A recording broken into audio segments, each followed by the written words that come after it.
Damos la bienvenida a nuestro podcast Diálogo y Reflexión en torno a la historia de la educación, un espacio pensando para conocer un poco sobre algunos aspectos importantes que ha marcado la historia de la educación y cómo esto ha influido en el avance de sí misma. Asimismo, encontramos algunos aspectos que nos permiten reflexionar y entretejer la historia con la dinámica actuales. El día de hoy nos acompaña Diana Murcia con un breve recorrido sobre la historia de la educación y algunos avances de sí misma, tomando como referente el capítulo del libro Base para el avance de la historia comparando de la educación iberoamericana. También nos acompaña Gloria Mateus con algunos cuestionamientos en relación a la educación en la actualidad. Y por último tenemos a Heidi Mosquera desde una reflexión crítica y quien les habla Alfonso Pertú, quien al final de esta disertación compartirá una pequeña conclusión sobre este tema.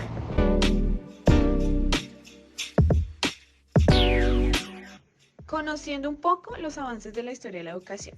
Para dar inicio a este diálogo empezaremos por tomar como referencia el documento de Ossenbach 2004, Bases para el avance de la historia comparada de la educación en Iberoamérica. En Zuluaga y Ossenbach, Génesis y desarrollo de los sistemas educativos iberoamericanos, que buscan dar a conocer un recorrido en donde hay que comprender que más que una línea de tiempo se hace necesario interpretar la historia de la educación desde una implicación directa que tienen las mismas con las transformaciones políticas, sociales y económicas de la sociedad. De ahí que, a mitad del siglo XIX se marca una época de liberación que conlleva a denotar una sociedad en libertad. Hay una transformación en la sociedad en donde se concibe la igualdad y la libertad. Por ende, estos aspectos sociales permean la educación y allí los espacios educativos se enfocan en brindar escenarios en donde priman los valores, los deberes y los derechos. Encontramos que el Estado debe garantizar un sistema escolar para todos, en donde se evidencian los valores y los referentes culturales. Asimismo, se empieza a dar la organización de la escuela primaria, en donde se construye una red de instrucción pública y se ve la necesidad de empezar a nombrar maestros. En Inglaterra, dentro de las clases populares, se opta por hacer de la educación un método de difusión en donde por medio de monitores y auxiliares se educa a una gran cantidad de niños de forma simultánea, teniendo como base la educación cívica. Siguiendo por esta misma línea, las nuevas élites entre 1810 y 1830 crean las primeras universidades públicas en Argentina, Venezuela, Colombia, Ecuador, Perú y Bolivia, pero ello basado en cuestiones de intereses del Estado. En 1810, las universidades y la educación es vista como un espacio de centralización, secularización, y el Estado está ahí en un papel monopolizador. A mitad del siglo XIX se presenta una carencia económica que afecta directamente la educación, ya que los recursos son invertidos en gastos militares. Pero a finales del siglo XIX cada país define su papel dentro de la economía y empiezan con la exportación de la materia prima. Esto conlleva a que en 1940 se da la financiación de la educación para superar la desigualdad social, económica y cultural. Dentro de la historia y la organización de los sistemas educativos, la Iglesia Católica ha ejercido mandatos de poder. A finales del siglo XIX y principios del siglo XX, se plasman estructuras en donde surge la Ley General de Educación. Se garantiza la igualdad de oportunidades educativas, gratuidad y obligatoriedad, en donde cabrían las clases medias urbanas. Se empieza con todo el proceso de alfabetización, se da la libertad de enseñanza y debe ser una enseñanza laica. Se empieza con la formación pedagógica y nacen las escuelas normales. Se da la migración de maestros, los procesos de escolarización aumentan, surgen las experiencias educativas indígenas y se da la castellanización de los indígenas. Surge la formación técnica y profesional. Empiezan los primeros movimientos estudiantiles en torno a la autonomía de la enseñanza.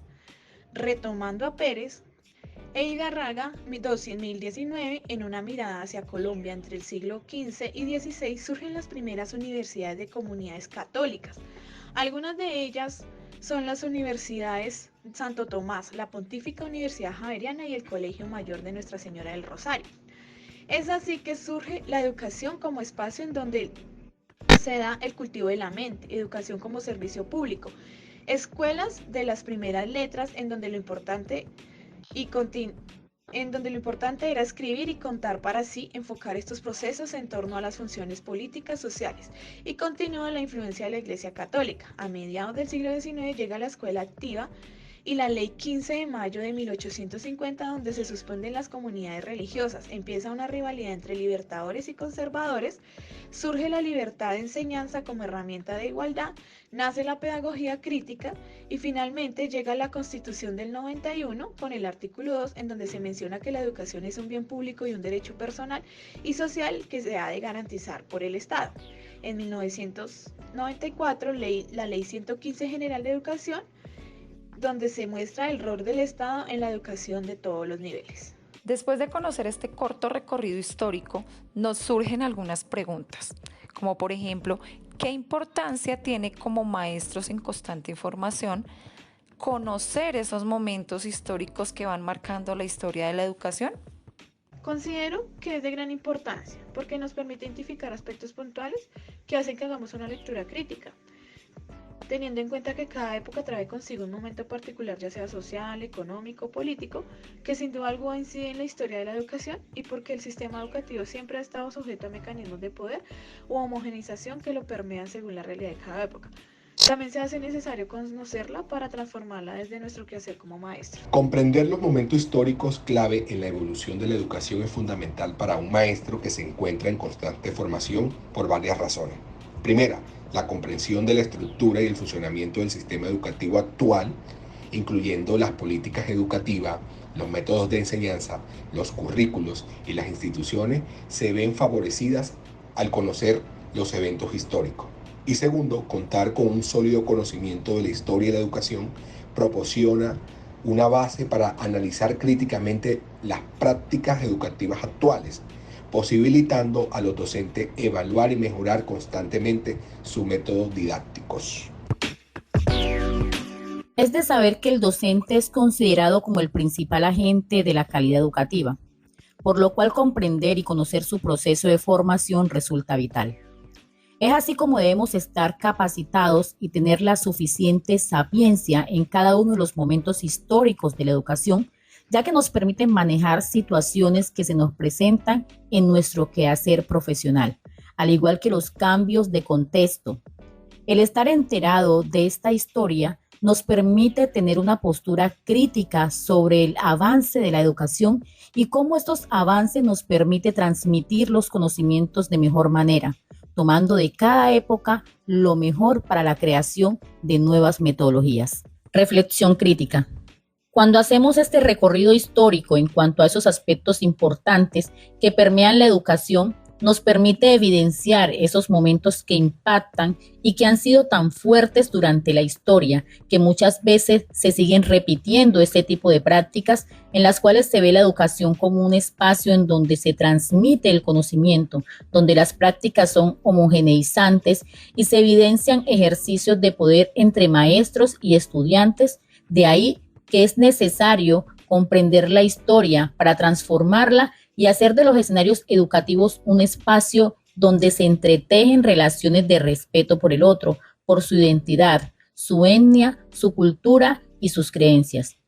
Asimismo, conocer la historia nos permite pensarnos, como lo menciona Maldonado 2008, un espacio educativo basado en la pedagogía crítica que permita romper con esa sociedad desigual, con las brechas de inequidad que aún tenemos presentes en nuestros territorios, pensarnos una cultura humanista que permita ver al otro y respetarlo desde su particularidad y naturalidad. Conclusiones. Conocer la historia de la educación es un instrumento valioso para enfrentar la actualidad y sus desafíos.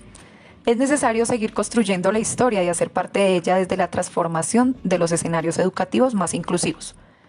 Es importante que en las diferentes instituciones educativas se fomente en los estudiantes y en los maestros el pensamiento crítico como base de toda objetividad, ya que este ayuda no solo a discernir entre un pensamiento brillante o mediocre, sino a adquirir una información de calidad, a transformar imaginarios, prejuicios, a generar unas conclusiones fundamentadas, a generar nuevas alternativas, a una mejora en la comunicación, a ser dueños de nuestro propio pensamiento y actuar.